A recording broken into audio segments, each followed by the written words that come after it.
Hello दोस्तों, कैसे हैं आप सभी। तो पावर ऑफ पीवाईक्यू सीरीज में आपका स्वागत है। Lecture number 4।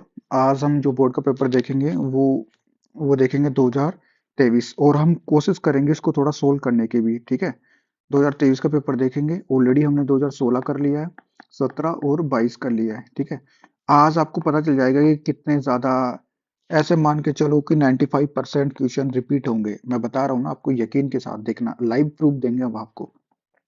चलो पेपर सोल्व थीम को भी आइडेंटिफाई करते हैं। चलो स्टार्ट। एनसीईआरटी नवीन, ये यूट्यूब चैनल है, इसको आपको सब्सक्राइब करना है। ज़्यादा से ज़्यादा लोगों को शेयर कीजिए ताकि सभी को, भाई बंधु को फायदा हो। ठीक है, चलो पहला क्वेश्चन है, आरती भूगोल का उपक्षेत्र है। ऑलरेडी अपन ने 2000 पीछे 2022 में हूबहू सवाल देखा था। आरती भूगोल के तीन उपक्षेत्र पूछा था उसने। ठीक है, तो हमें ये भी पता रखना है कि आरती सामाजिक भूगोल के उपक्षेत्र कौन से हैं। व्यवहारवादी व्यवहारवादी भूगोल, अवकाश भूगोल, सांस्कृतिक भूगोल, चिकित्सा भूगोल। राजनीतिक भूगोल के उपक्षेत्र देख लेंगे, निर्वाचन भूगोल और सैन्य भूगोल। अब दिमाग में ये सबको याद है तो ऑटोमेटिक आंसर निकाल लेंगे। इसका संसाधन भूगोल होगा आंसर तो। लेकिन ये रिपीट हुआ है हूबहू, आप कह रहे हो तो रिपीट नहीं होता, देखो हूबहू रिपीट हुआ है। ठीक है, तो हमें पता रखना है कि ये किस किस का है। ठीक है, क्लियर हुआ, समझ में आया। अब आपको पीवाई की रिपीटेशन, थीम भी रिपीट हो रही है और पीवाई की भी सेम के सेम रिपीट हो रहा है। आंसर इसका ये है। ठीक है, नेक्स्ट क्वेश्चन। जनसंख्या वितरण को प्रभावित करने वाले कारक, आर्थिक कारक बताना है। ऑलरेडी पीवाई की 2022 में अपन ने बड़ा क्वेश्चन किया था इससे। ठीक है, 3 नंबर का पूछा था उसने, और यहाँ पर आधा आधा नंबर का पूछ रहा है वो। तो भौतिक कारक भी पता रखना है, भू आकृति, जल, मृदा और जलवायु। ये पता है, ऑलरेडी आंसर निकल जाएगा, क्योंकि देखो खनिज और नगरीकरण है, ये आंसर इसका तो। लेकिन जलवायु और भू आकृति तो है, भौतिक तो कट गया। मृदा और नगरीकरण, नगरीकरण तो है लेकिन मृदा नहीं है। ठीक है, भू आकृति नगरीकरण ये भी नहीं है। आंसर यही बचा, क्लियर हुआ। लेकिन हमें क्या कर ध्यान में रखना है कि पी वाई क्यू देखो कितना इंपॉर्टेंट है। अगर हम पिछले साल को प्रश्न पत्र भी ढंग से करके जाते हैं ना, तो हमारा स्कोर 56 में से आराम से 45 या 50 प्लस आराम से इजीली हो जाता है। थोड़ा सा एफर्ट करने की जरूरत होती है 56 में से 56 करने की। क्लियर हुआ, नेक्स्ट। उच्च साक्षरता स्तर किसका सूचक है। पहले थीम समझो, साक्षरता पूछा था उसने। विश्व की साक्षरता सबसे ज्यादा और सबसे कम पूछ रखा है। ठीक है, और सॉरी लिंगानुपात पूछ रखा था, लेकिन मैंने उस टाइम बोला था कि साक्षरता वाला टॉपिक भी आपको अच्छे से करना है। 7 वर्ष से अधिक का कोई भी बच्चा जो पढ़ लिख सकता हो, जानता हो, वह साक्षर कहलाएगा। हमें ध्यान रखना है कि साक्षरता कम होने के रीजन क्या हुआ, ये तैयार करना है हमें।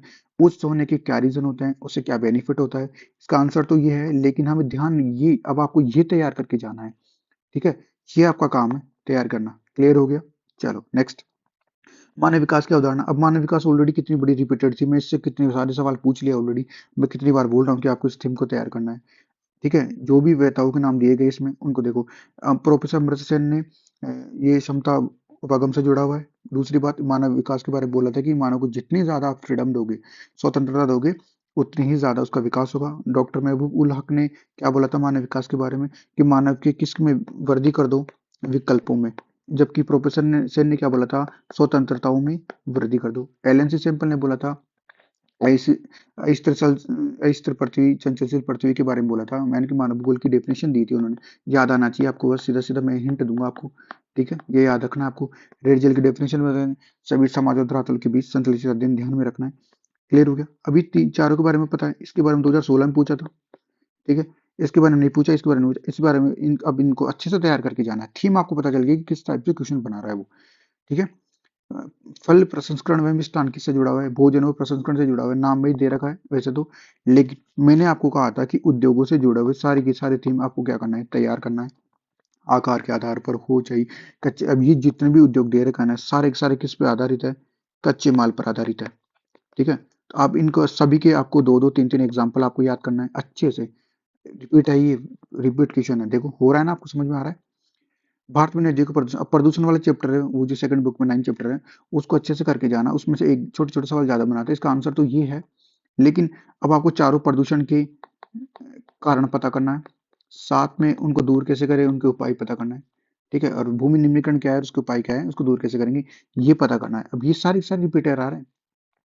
इंदिरा गांधी नहर ऑलरेडी आपको याद है, इंदिरा गांधी नहर आपने किया था। इंदिरा गांधी नहर का मानचित्र में सतत पोषण विकास का जो भी है, वो एक सवाल देगा था, आपको याद आ रहा है।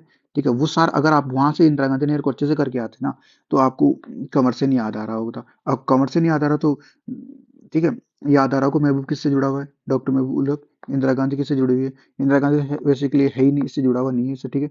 प्रोफेसर अमृतसर किससे जुड़ा हुआ है? क्लियर हो गया। नेक्स्ट, राष्ट्रीय स्तर पर गंगा की सफाई के लिए कौन सा अभियान चलाया गया था? नमामि गंगे कार्यक्रम चलाया गया था। नोट्सों में भी है और किताब में भी हूबहू छपा हुआ है, लेकिन आपको ध्यान में रखना है आगे, ये इसकी आपको विशेषता पता करके जाना है, ठीक है, ये आपका काम है।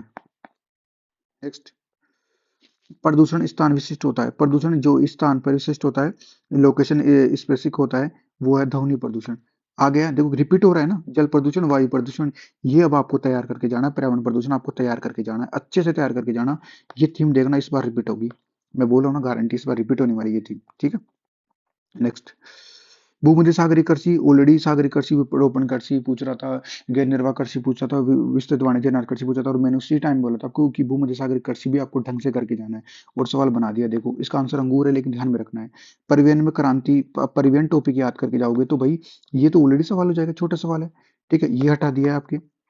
देश की पहली सूती आधुनिक मिल की स्थापना कहाँ? मुंबई में हुई थी। अब ये याद करके जाना है आपको, ठीक है। नेक्स्ट, प्रकृति अवसर प्रदान करती है और मानव उनका उपयोग करता है। भाई संभववाद विचारधारा है, 17 में पूछा, 16 में पूछा, 22 में पूछा। विचारधारा से जुड़े हुए लगातार हर साल एक सवाल पूछ रहा है, इसलिए पर्यावरण निश्चयवाद, संभववाद और नव निश्चयवाद विचारधारा को अच्छे से करना है, उनके प्रतिपादक अच्छे से देखना है। क्लियर हुआ? अंडरस्टैंड, ये आप अच्छे से करके जाने, इस बार एक सवाल पक्का आएगा इसमें। यूएनडीपी की full form, United National development program. Hindi में देखे तो हिंदी में देख लो, संयुक्त राष्ट्र विकास कार्यक्रम। दोनों में से एक लिख सकते हो या दोनों लिख सकते हो, जो भी आपकी इच्छा हो, लेकिन थीम क्या है? मानव विकास। एचडीआई कौन जारी करता है? यही जारी करती है। तीन स्तर है, शिक्षा, स्वास्थ्य, संसाधनों तक पहुंच। उपागम कौन कौन से? 4 उपागम है, ठीक है, और घटक कौन से? 4 घटक है। अब ये सब कुछ आपको तैयार करना है, मेरा काम है आपको बताना, गाइड करना, ठीक है। दो आर्थिक क्रियाओं के नाम, दो प्राथमिक क्रियाओं के नाम बता है, खनन और कृषि हो गया आंसर दो। लेकिन प्राथमिक क्रिया क्या होती है और इसकी द्वितीय क्रियाकलाप क्या होती है, प्रमुख गतिविधियां कौन सी है, तृतीय, चतुर्थ, पंचम, सबको याद करना है, डेफिनेशन को, उनकी प्रमुख गतिविधियां भी याद करना है, क्योंकि पूछ रहा है वो नाम बार बार में। हरियाली परियोजना क्या है? हरियाली परियोजना जल संभर और जल संबंधी एक योजना थी, केंद्र सरकार के द्वारा चलाई गई थी। अब इसके साथ, इससे पहले हमें क्या पूछा था? अलवारी अरवारी पानी संसद परियोजना पूछा था, तो रिपीटेड हो गया ना, पीवाई क्यू रिपीट हो रहा है। मैंने आपको उसी टाइम बोला था कि इससे जुड़ी हुई सारी चीजें आपको याद करके जानी है, और देखो 2023 में पूछा, 2022 के सवाल को। जनसंघ संगठन, ऑलरेडी भाई 2016, 17, 22 और 23 में लगातार सवाल पूछ रहा है, यानी कि किसी क्षेत्र की जनसंख्या और उसके क्षेत्र के क्षेत्रफल के बीच के अनुपात को जनसंघ घनत्व कहा जाता है, ये सूत्र याद रखना है। और आपको एक एग्जांपल भी आया था कि मान लेते हैं किसी क्षेत्र की जनसंख्या 5,000 है और उसका क्षेत्रफल 100 है, तो हमने निकाला था कि उसमें टोटल पॉपुलेशन कितनी होगी, 1 किलोमीटर में 150 व्यक्ति प्रति वर्ग किलोमीटर में रहेंगे। तो ये थीम है हो गई, इसको अच्छे से तैयार करके जाओ, चाहे मैथ का सवाल पूछे इससे, चाहे इसका सूत्र पूछे, चाहे जनसंख्या घनत्व पूछे, चाहे सर्वाधिक पूछे, चाहे सबसे कम पूछे, ठीक है, ध्यान में रखना है। क्लियर हो गया? सर्वाधिक जनसंख्या घनत्व तो बिहार का है, ठीक है, और सबसे कम है अरुणाचल प्रदेश का, ये याद रखना है, आपको मैंने बता दिया है। मानव विकास के उपागम देखो, फिर रिपीटेड है, कल्याण उपगम, आय उपगम। अब मैं ये नहीं बताने वाला कि ये क्या है, लेकिन बस पूछा जितना लिख दिया आपने, लेकिन ध्यान रखना है कि इसके बाकी उपागम भी याद करके जाना है, ठीक है, और ये स्तंभ भी याद करना है, ठीक है। क्लियर हुआ? नेक्स्ट, आधुनिक बड़े पैमाने पर विनिर्माण की विशेषता, ये रिपीट है भाई, रिपीट है, पीवाईक्यू भी रिपीट है, ठीक है, ऑलरेडी सीधा सीधा रिपीट हो रहा है, ठीक है। कौशल का विशिष्टीकरण और यांत्रिकरण और संगठनात्मक ढांचा, और एक और है प्रौद्योगिकी नवाचार। प्रौद्योगिकी स्वचालित उद्योग, संगठित ऊर्जा पर आधारित उद्योग होता है, यानी कि सेकेंड हैंड माल को इसमें ठीक किया जाता है, ये सीधी बात है। लेकिन उद्योग, अगर आप उद्योग चैप्टर पढ़ के गए थे ना, तो थीम आपकी क्लियर थी ना, तो ये सवाल ऑटोमेटिक क्लियर हो रहा है, सारा का सारा नोट्सों से कवर हो रहा है, ठीक है। वृहद ट्रंक मार्ग पर संक्षेप में टिप्पणी कीजिए।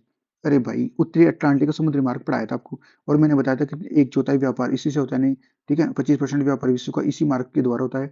उत्तरी अमेरिका को पश्चिमी यूरोप से जोड़ता है, और सबसे व्यस्ततम मार्ग है, और सर्वाधिक प्रयोग में लाया जाने वाला मार्ग है, इसलिए वृहद ट्रंक मार्ग कहा जाता है इसको, बिग ट्रंक रोड। क्लियर हो रहा है? पीवाईक्यू है, रिपीटेड है, देखो पीवाईक्यू की पावर देखो, इसे ही बोलते हैं पावर ऑफ पीवाईक्यू, ये है नवीन सर का कमाल, आपको पीवाईक्यू से ही 2000 पेपर का प्रेडिक्ट करना सिखा, 2025 का पेपर प्रेडिक्ट करना सिखा दे, ठीक है। नेक्स्ट, यदि आपको नगरीय विकास मंत्री बनाया जाए तो नगरों की पर्यावरण संबंधी समस्या को कैसे दूर करें? अरे भाई मंत्री तो बनाओ पहले, मंत्री बनाएंगे तो देख लेंगे, लेकिन ये समझ आता, देखो आपको सवाल 2016 में पूछा था, नगरीय नगरों की गंदी बस्तियों की 4 समस्याएं, अगर वो याद है ना, तो ये सवाल ऑटोमेटिक हो रहा है आपका।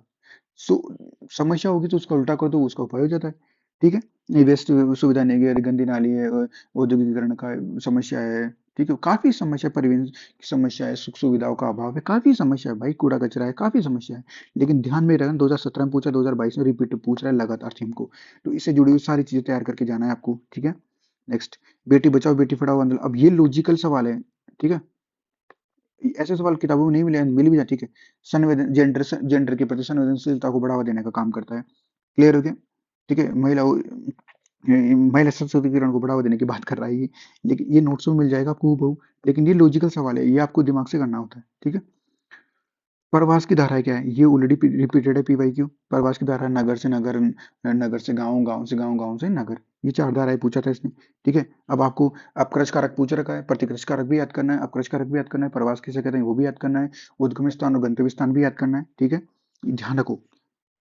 और गिरीशन नगर पूछा था, और मैंने आपको कितनी बार बोला, 2017 में पूछा था, 27 क्वेश्चन था, प्रकार के आधार पर नगरों का वर्गीकरण करवा रहा था। 2022 में पूछ लिया था, खनन नगर के दो उदाहरण पूछ रहा था, और गिरिशन नगर पूछ लिया है। देखो ये छावनी सैनिक छावनी से संबंधित रिलेटेड होते हैं, अंबाला जालंधर ये आदि नगर है। लेकिन मैं क्या कहना चाह रहा हूँ, मैंने उसी टाइम में बोला था आपको कि पीवाईक्यू में जो चीजें आपको पूछ रहे हैं ना, उससे जुड़ी हुई सारी चीजें तैयार कर लो, आपको ऑटोमेटिक सारा सोल्व हो जाएगा। 99% अगर बच्चों आपको ये चीजें पता है, तो 99 सारी परसेंट चीजें सारी कवर हो जाएगी। नेक्स्ट है, सतत पोषण विकास पूछ रहा है। तो ऐसा विकास जो बिना पर्यावरण को नुकसान किए हो और आने वाली भावी पीढ़ी को उनके अधिकार की अवहेलना ना करे। लेकिन ये ऑलरेडी पीवाईक्यू है, ऑलरेडी आपको पूछ रखा है, तो आपको ध्यान में रखना है इन सभी चीजों को, अंडरस्टैंड। इसके बाद में है, वो हवाई परिवहन का क्या विशेष महत्व होता है, तीव्रतम साधन क्या क्या है हवाई परिवहन की। तो ये ऑलरेडी आपकी पीवाईक्यू में पूछ रखा है, रिपीटेड सवाल है। आपको क्या करना है, पीवाईक्यू उठाना है, और पिछले सालों के प्रश्न पत्र को जिस जिस प्रकार से मैंने आपको सोल्व करवा रखा है, उसी प्रकार से सभी को क्या करना है, सोल्व करना है। और ये देखना है कि बार बार किस सवाल कहाँ से बना रहा है। ये पूछा है कि विशेष महत्व क्या है, तीव्रतम साधन है, महंगा है, लंबी दूरी हेतु उपयोगी है ये, ठीक है। दुर्गम क्षेत्रों तक माल की आवाजाही हेतु उपयोगी होता है, जैसे पर्वतीय क्षेत्रों में, मरुस्थलीय क्षेत्रों में। और इसी प्रकार की एक सेवा भी है, पवनांश सेवा, जिसे हेलीकॉप्टर सेवा कहते हैं। तो ये हो गया। लेकिन ये आपको क्या समझना है कि हवाई परिवहन, ये परिवहन एक थीम थी, और मैंने उसी टाइम बताया था कि बार बार सवाल पूछ रहा है। और इससे पहले पूछा था कि वायु परिवहन की क्या उपयोगिता है। अंडरस्टैंड, समझ में आ रहा है कहाँ से सवाल बना रहा है वो। इसके बाद में आप देखिए, इसके बाद में हम देखते हैं दीर्घ सवाल। निपटाए गए 9 भार के अनुसार पतनों के प्रकारों का वर्णन कीजिए। 3 प्रकार के पतन थे, औद्योगिक पतन, वाणिज्य पतन, विस्तृत पतन। अब आप आपको पतन से जुड़े हुए आपको याद आ रहा है कि मुंबई पतन के बारे में पूछा था उसने, ठीक है। आपको याद आ रहा है कि कांडला पतन के बारे में 2013 में पूछ रखा है सवाल उसने। इससे क्या सीख मिलती है कि इससे जुड़े हुए जितने भी टॉपिक है ना, खत्म करो उनको, ठीक है। खत्म करना है उनको, अंडरस्टैंड, समझ में आ रहा है। चीनी उद्योगों को गन्ना उत्पादक क्षेत्रों के निकट स्थापित किया जाता है, सकारण स्पर्श कीजिए। अरे भाई, सुक्रोज की मात्रा कम हो जाएगी अगर दूर स्थापित करेंगे तो, क्योंकि वो खराब हो जाएगा धूल। तो पीवाई के 2022 में पूछ रखा है, सेम हूबहू क्वेश्चन आप वहां से बिल्कुल। विनिर्माण और रखरखाव के आधार पर सड़कों का, विनिर्माण और रखरखाव के आधार पर सड़कों का वर्गीकरण करवा रहा है। तो वर्गीकरण in the sense already PYQ में पूछ रखा है, ठीक है। तो राष्ट्रीय सड़कें यानी कि national highway, state highway, district road और विलेज रोड, ये आपको करना था। लेकिन सीमा सड़क संगठन आपको याद आ रहा है, पीवाईक्यू में कर रखा है, तो रिपीटेड है ये सवाल, अंडरस्टैंड। नेक्स्ट, पर्यटन को लाभ, पर्यटन के लाभ बताते हुए, लाभ बताओ पहले तो, एक नंबर का दो दो लाभ बता दो पर्यटन को प्रभावित करने वाले कारक। ये कि ये सवाल 2022 में बना रखा है, ठीक है। लेकिन ये रिपीटेड थीम भी है और पीवाईक्यू भी है। अब आपको मैंने उसी टाइम बोला था कि पर्यटन से जुड़ी हुई सारी चीजें तैयार करके जाऊँ। अब आप आगे आपको क्या तैयार करना है, पर्यटन को आकर्षित करने वाले कारक तैयार करना है, अच्छे से करना है उसको, ठीक है। 3 सवाल बन गए, पर्यटन के लाभ, पर्यटन को प्रभावित करने वाले कारक, पर्यटन को आकर्षित करने वाले कारक, ठीक है। व्यापारिक केंद्र क्या होता है, ग्रामीण विपणन केंद्र व नगरीय विपणन केंद्र में अंतर स्पष्ट कीजिए। अरे ये ऑलरेडी नोट्स में हाल ही में पढ़ा है, रिवीजन सीरीज में जाकर देखो उसको अच्छे से, ठीक है। और इनको अलग अलग कर पूछ रहा है। इस बार ये सवाल, ऐसे सवाल आने की संभावना ज्यादा है, ठीक है। तो आप इसको अच्छे से करके आएंगे। भारत में चावल की कृषि का वर्णन निम्न बिंदुओं के आधार पर कीजिए। फसल आधारित यानी कि इंट्रोडक्शन देना है कि चावल कौन सी फसल है, खरीफ है, रबी, जो भी है। फिर वो ठीक है, फिर उसकी क्लाइमेट, जलवायु बताना है, ठीक है। उत्पादन क्षेत्र कौन कौन से, 2 नंबर का है, तो उत्पादन क्षेत्र में ज्यादा लिखना है आपको। क्लियर हो रहा है। ये हमेशा मार्किंग देखा करो, मार्किंग के हिसाब से आंसर करा जाता है, ठीक है। लेकिन ये रिपीटेड थी, मैं आपको याद आ रहा है कि वो पहले कृषि से रिलेटेड सारी चीजें पूछ रहा है उसने पहले।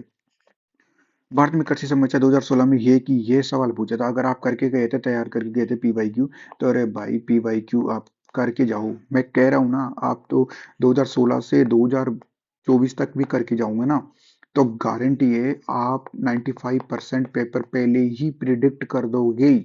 और 2013 से 2024 तक कर लिया ना, तो भाई एक भी सवाल बाहर नहीं जाएगा, गारंटी है ये मेरी। ठीक है। नेक्स्ट। नेक्स्ट है बड़े सवाल। दिए गए मैप है ये, 2016 में हूबहू में पूछा था।